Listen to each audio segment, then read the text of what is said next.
Merci Madame la Présidente. À l'occasion d'une élection qui restera dans l'histoire entachée par la prise de pouvoir illégitime des réseaux sociaux, entachée par des soupçons de fraude que l'on peine à dissimuler, entachée par un invraisemblable assaut du Capitole, Donald Trump a quitté la Maison-Blanche. La majorité du Parlement européen ici se félicite de l'arrivée de Joe Biden au pouvoir. Et pourtant, l'Europe et la France voient partir leur meilleure chance d'exister, enfin, ou d'exister à nouveau au niveau international. Le mandat de Donald Trump était pour nous l'occasion rêvée de s'émanciper de l'OTAN, qui depuis la chute de l'URSS ne sert plus qu'à faire de l'Europe un protectorat américain. Emmanuel Macron, d'ailleurs, sans en tirer les conséquences, a constaté la mort cérébrale de cette organisation qui, comme le craignait le général de Gaulle, n'a désormais d'autre objectif que de vendre sur notre marché européen les produits de son industrie militaire.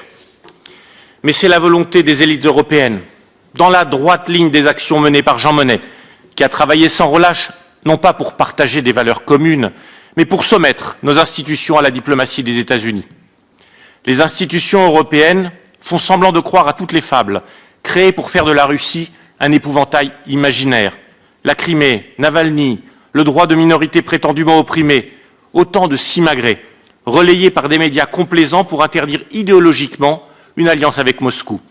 Elle serait pourtant la manière la plus efficace de former un bloc cohérent entre la Chine et les États-Unis, dont l'affrontement rythmera l'histoire du XXIe siècle.